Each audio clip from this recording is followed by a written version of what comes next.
अस्सलामुअलैकुम वरहमतुल्लाहि वबरकातुहू। बिस्मिल्लाहिर्रहमानिर्रहीम। मैं अपने तमाम पीटीसीएल के दोस्तों से जो मुतासरीन हैं 2008 के वीएसएस के हवाले से उनसे मुखातिब हूँ और अपने दीगर तमाम दूसरे दोस्त जो कि ह्यूमन राइट्स के हवाले से मेरा प्रोग्राम देखते रहते हैं और अपनी राय का इजहार करते रहते हैं, उनसे मुखातिब हूँ। मैं अपने इस वीडियो को के अंदर फर्दर जो फाइनल एक निचोड़ है पीटीसीएल के हवाले से, जो मसाइल हैं उसके हवाले से ये इमरान खान साहब के लिए, उनकी हुकूमत की रहनुमाई के लिए ये वीडियो फाइनल कर रहा हूँ ताकि इमरान खान साहब को मतवज्जा किया जा सके एक जामे अंदाज से इस इश्यूज़ के हवाले से कि पीटीसीएल के अंदर जो मुलाजमीन हैं इस वक्त मौजूद वो, और जो पीटीसीएल से रिटायर हो चुके हैं उनका, और जिनको वीएसएस देकर 2008 में फारिग किया गया, यकमुश्त रकम देकर, उनके मसाइल के बारे में ये एक तज़किया पेश कर रहा हूँ ताकि उनको समझने में आसानी हो।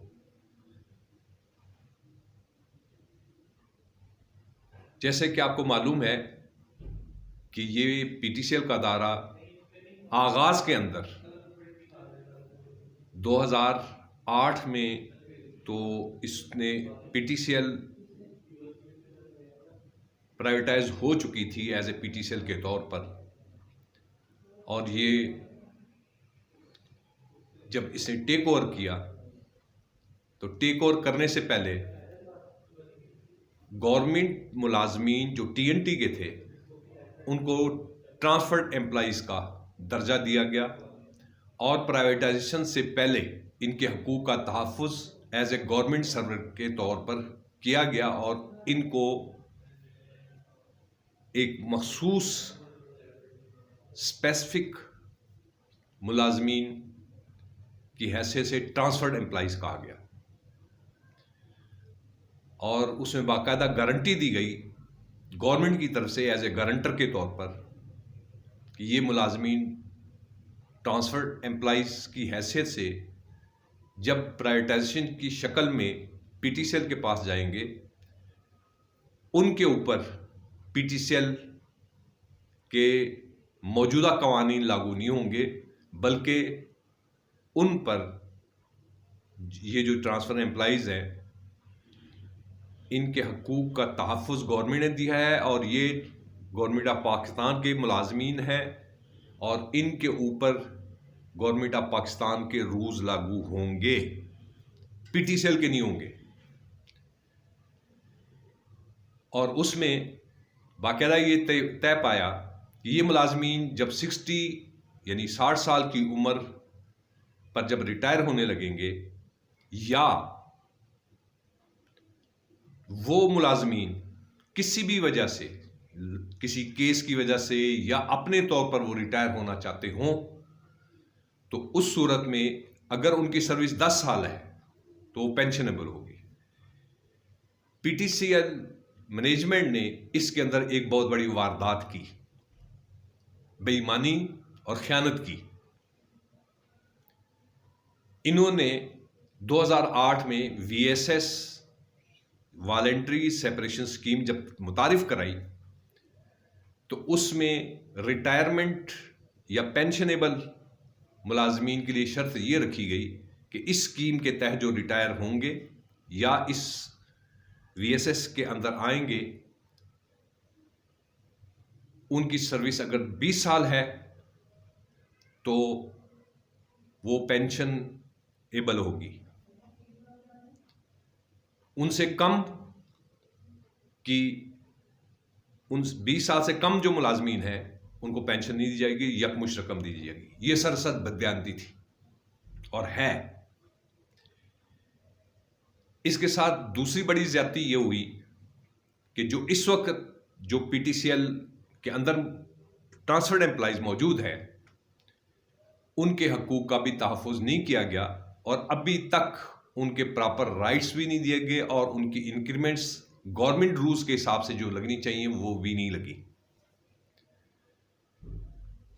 और उनको फोर्स किया गया कि आप एनटीसी यानी न्यू टर्म्स कंडीशन पर आ जाएं। उस शक्ल में कई हजरात हालात से मजबूर होकर जो पीटीसीएल की मैनेजमेंट ने पैदा किए और उन्होंने जब देखा कि हमारा फ्यूचर नहीं है तो जो पीटीसीएल ने एक न्यू कॉन्ट्रैक्ट के तहत कहा कि जी आप पिछली सर्विस छोड़कर इसमें आ जाएं। उस सूरत में जो पिछली सर्विस थी उसका कोई हिसाब किताब अभी तक उसको डॉर्मेंट में रखा गया है। इस हवाले से ये दूसरी बेशुमार बदयांती हैं, लेकिन ये भी बदयांती मैं उजागर इस नज़रिए से कर रहा हूं कि हमारी 3 कैटेगरीज ट्रांसफर एम्प्लॉयज़ की जो गवर्नमेंट ऑफ पाकिस्तान के एम्प्लॉयज़ थे उनकी 3 कैटेगरीज हैं। एक वो जिनकी सर्विस 10 साल से तो ज़्यादा है लेकिन 20 साल से कम है, उनको यकमुश्त रकम देकर पेंशन के हक से महरूम कर फारिग कर दिया गया। दूसरी कैटेगरी वो है कि जिनकी 20 साल सर्विस थी, उन्होंने वीएसएस लिया तो उनको पेंशन दी, लेकिन गवर्नमेंट रूल्स के हिसाब से उनको इंक्रीमेंट नहीं दी। तीसरे जो इस वक्त ट्रांसफर्ड एम्प्लॉयज बकाया रह गए हैं, उनको गवर्नमेंट के हिसाब से बाकायदा उनको किसी किस्म के मराहत हासिल नहीं है। प्रमोशन के हिसाब से कह लें या तनख्वाहों के हिसाब से कह लें, उनके अंदर जो इजाफा होना चाहिए तनख्वाहों में, उसमें किसी किस्म का इजाफा उस अंदाज से नहीं हो रहा जो गवर्नमेंट की इंक्रीमेंट्स लगती हैं बजट के बाद हर साल के अंदर। इसी तरीके से जिनकी 20 साल के हिसाब से जिनको वीएसएस जिन्होंने अडॉप्ट की, उनकी इंक्रीमेंट भी उस तरीके से नहीं दी गई जो गवर्नमेंट ऑफ पाकिस्तान की हैसियत से उनको मिलनी चाहिए थी। यानी इस तरीके से डाउन साइजिंग उसने स्टार्ट कर दी और इसमें जो पहला वीएसएस था 2008 का, वहां से इन्होंने शुरू किया और उसकी बाकायदा अप्रूवल ली गई और उस अप्रूवल के अंदर भी हमारी जो ब्यूरोक्रेसी या जो हायर अथॉरिटीज़ हैं, जो गवर्नमेंट के नुमाइंदे हैं, उन्होंने ये देखा कि एम्प्लॉयज़ का इसमें तहफ़्फ़ुज़ भी किया गया है या जो माहिदा तय पाया गया था उस माहिदे की पासदारी की जा रही है। इस हिसाब से जो 2008 का वीएसएस है वो दूसरे पहलू के हिसाब से एक तो सबूत दिया कि वो वीएसएस दे ही नहीं सकते थे, उनका हक ही नहीं बनता था कि वो इन मुलाजमीन को छेड़ते और डाउन साइजिंग करते। अगर अब ये पूछा जाए, यानी क्वेश्चन गवर्नमेंट की तरफ से हो सकता है कि आपने वीएसएस क्यों लिया। जब बंदों को मुसलसल या मुलाजमीन को स्ट्रेस में रखा जाए, टेंशन में रखा जाए, तो ज़रूरी नहीं है कि हर बंदा उसके अंदर सर्वाइव कर सके। इस वजह से अक्सरियत ने 40,000 ट्रांसफर्ड एम्प्लॉयज ने वीएसएस ले ली और उसमें 2008 के बाद 2012 में भी वीएसएस इंट्रोड्यूस की गई। इस तरह मुख्तलिफ मराहल में इस तरह वीएसएस की स्कीम देकर इन मुलाजमीन को फारिग किया जा रहा है। अगर जो अपने फैमिली के हालात की वजह से या अपने इकॉनमी के हवाले से, और तीसरी चीज़ जो सबसे बड़ी अहम है कि उम्र के हिसाब से वो उम्र के उस दौराहे पर खड़े हैं कि उनको अल्टरनेट कोई जॉब नहीं मिल रही, तो इस हिसाब से ये पेचीदगियां पैदा कर कर, बदयांती कर कर मौजूदा पीटीसीएल मैनेजमेंट में बदयांतियों का एक अंबार लगा हुआ है। अब इससे एक क्वेश्चन ये उठता है कि गवर्नमेंट ये कहेगी कि जी आप अदालतों में क्यों नहीं गए। आप मुझे बताइए, क्या मुलाजमीन के पास इतने पैसे हैं, क्या वो अफोर्ड कर सकते हैं कि अदालतों के लिए वकील हायर करें, और हायर भी वकील वो उनको किया जाए कि जिनकी 20-20 लाख या 10-10 लाख फीस है। जिन्होंने कोशिश की या हिम्मत की, जिस तरीके से भी, जिस तरह भी अफोर्ड वो कर सके, उन्होंने केस अगर जीते भी हैं तो उसके अंदर भी मुज़ाहमतें पैदा की गई। कोर्ट के आर्डर हुए हैं लेकिन उस पर अमल दरामद मुलाजमीन के हक में नहीं किया गया, स्वाय चंद एक पर अमल करने के अलावा। जो बहुत बड़ा एक केस है मसूद भट्टी साहब का, उसके ऊपर पीटीसीएल ने की मैनेजमेंट ने मसूद भट्टी केस के खिलाफ इंट्रा कोर्ट अपील की, और वो मसूद भट्टी केस मसूद भट्टी साहब के हक में हो गया या उनके साथियों के हक में हो गया। इंट्रा कोर्ट की बात करो, इब्तदाई तौर पर भी वो जीते, उसके बाद पीटीसीएल मैनेजमेंट ने उनके ऊपर अपना रिव्यू पिटीशन की, उसको भी उन्होंने विन किया, और अभी तक अमल दरामद नहीं हो रहा। अब कई वकील हजरात जो हमारे दोस्त हैं वो ये कहते हैं कि जी आप उसके ऊपर कंटेम्प्ट ऑफ कोर्ट का केस करें। मैं सिर्फ एक सवाल करता हूं, क्या मुलाजिमीन जिन्होंने जिंदगी में इतना कमाया नहीं, वो जो कमाया वो सारे का सारा अगर केसों के हवाले से वकला की फीसों पर 20-20 लाख रुपए देते रहे तो उनके पल्ले क्या रह गया। इसलिए मैं इन सारे केसेस को सम अप कर कर इमरान खान से रिक्वेस्ट करता हूं कि आप काइंडली इस केस को पर्सनली देखिए, किसी ब्यूरोक्रेट के हवाले ना कीजिएगा, और ना हम किसी अदालत के चक्कर में पड़ना चाहते हैं। हमें कहीं से इंसाफ उस अंदाज से नहीं मिला जिस तरह उसकी रूह के हिसाब से मिलना चाहिए था। इसलिए मेरी इमरान खान साहब से ज़ाती गुजारिश है कि ये क्लिप मैंने स्पेशली इमरान खान साहब के लिए बनाया है कि उनकी नॉलेज में लाया जाए कि ये जो अवाम में बेचैनी सियासी अंदाज से भी जिस तरीके से एक्सप्लॉइट की जा रही हैं, ये वो ज़्यादती हैं जिसके अंदर पीपल्स पार्टी खुद, नवाज शरीफ की पार्टी नून लीग खुद बाकायदा इसके अंदर मुलविस रही है, और इन्होंने कोई मुलाजमीन के हक में फैसला नहीं दिया। लेकिन हमारे ये जो 60,000 मुतासरीन मुलाजमीन हैं, उनकी तवक्का इमरान खान साहब से है, ये एस्टेब्लिशमेंट से है कि वो हमें इंसाफ दिलवाएंगे। और इसमें हमारे 60,000 मुतासरीन का भी वही नज़रिया है जो मैं कह रहा हूँ, यानी उनकी उम्मीदें किसी से नहीं है, ब्यूरोक्रेसी से तो कतई नहीं है। अदालतों का हशर मैंने आपको बयान कर दिया। ये अदालतों का फर्ज था कि जो केस जिसके हक में हुआ उसमें डेट देते, एक वक्त मुकर्रर करते कि इस पीरियड के अंदर, 15 दिन के अंदर, महीने के अंदर अंदर, फलानी डेट के अंदर कोर्ट में आप दोबारा पेश हों कि आपने इस जो केस का फैसला हुआ है उस पर अमल दरामद हुआ है। लेकिन ये नहीं हुआ।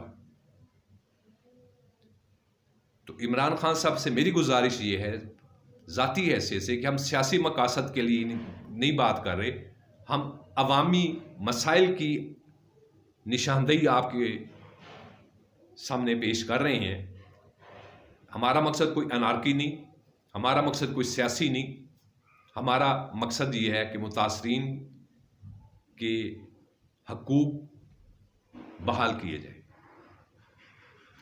और ये मैं बता दूं, मैंने सिर्फ पीटीसीएल का बताया है, इस तरह बेशुमार और अदारे भी हैं जिसमें मुख्तलिफ नौइयत के केसेस हैं।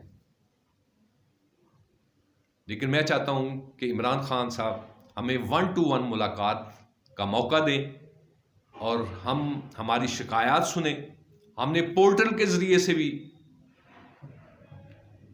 शिकायत पहुंचाई है, लेकिन जिस रूह और मकसद के तहत ये पोर्टल प्रेसिडेंट का है या प्राइम मिनिस्टर का बनाया गया है, उस पर उस अंदाज से अमल नहीं किया जा रहा कि इसको इंक्वायरी के तौर पर डिग आउट किया जाता, तो फिर हम कहते हैं कि प्राइम मिनिस्टर पोर्टल भी बहुत ही ज़्यादा मौसर साबित हो रहा है, या प्रेसिडेंट ऑफ पाकिस्तान का पोर्टल बहुत ज़्यादा मुतासिर हो रहा है।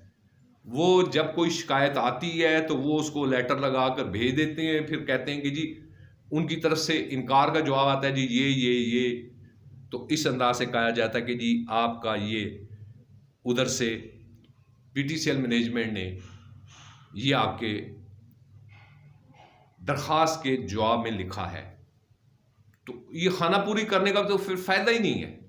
ना बनाए प्रेसिडेंट का पोर्टल, ना बनाए प्राइम मिनिस्टर का पोर्टल। अगर बनाना है तो उसका फिर सही मकसद होना चाहिए, लोगों को रिलीफ मिलना चाहिए। ये वो वजूहात हैं जिसकी वजह से मौजूदा हुकूमत के बारे में लोगों में बेचैनी पाई जा रही है। मेरा मकसद आप जनाब वज़ीर आज़म इमरान खान साहब और एस्टेब्लिशमेंट के हुजूर ये गुजारिश है कि इसको आप देखिए। कई लोग इस इंसाफ के इंतजार में इस दुनिया से ही चले गए और उनके बच्चे कैसे जिंदगी गुजार रहे हैं, कैसे सरवाइव कर रहे हैं। आप मालूमात तो लें, आपके तो ज़राए बहुत ज़्यादा हैं, तो आपको पता चलेगा, तो आप लोगों की रूह कांप उठेगी, आपके रोंगटे खड़े हो जाएंगे कि वो ज़िंदगी कैसे गुजार रहे हैं, सफ़ेद पोशी या जिस भी अंदाज से वो ज़िंदगी गुजार रहे हैं। उन लोगों ने, मैं बेवाओं की बात नहीं कर रहा, तमाम की बात कर रहा हूँ, जो मुतासरीन हैं उन्होंने बच्चों को ख़ुसूसी तौर पर 2008 के नॉन पेंशनर्स के लोगों की मैं बात दोबारा उजागर करूँ, उन्होंने बच्चों को स्कूल से उठाकर दुकानों पर, फैक्ट्रियों में मुलाजिम किया है कि घर का खर्च चलाया जा सके। मैं ज़्यादा वजाहत मज़ीद नहीं करना चाहता क्योंकि मेरे मुख्तलिफ क्लिप्स हैं।